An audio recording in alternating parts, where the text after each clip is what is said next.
5 रहेको छ। Pair of opposite letter pattern भनेको अपोजिट लेटर प्याटर्नको कोडमा दिएको छ। जस्तै हेर अपोजिट नम्बरहरूले जोड्दै त्यसको सम 36 हुन्छ। जस्तै ए को अपोजिट जेड हुन्छ। त ए 1 नम्बर अनि जेड 26 दुवैको सम के हुन्छ 27। हमेशा अपोजिट नम्बरको अपोजिट लेटरको सम हुन्छ कि 27।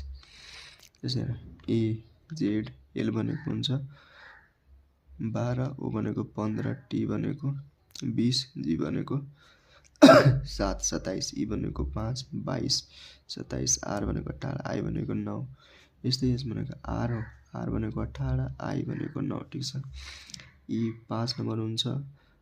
कति जोड्दा 22, 22 भनेको 20, 27 हुन्छ। एल भनेको 12, 12 मा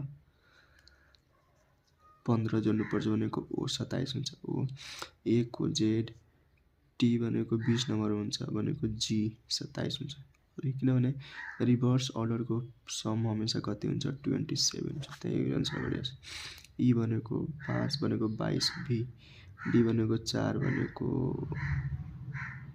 डब्ल्यू भनेको 23। यो हामीहरूको यसको कोड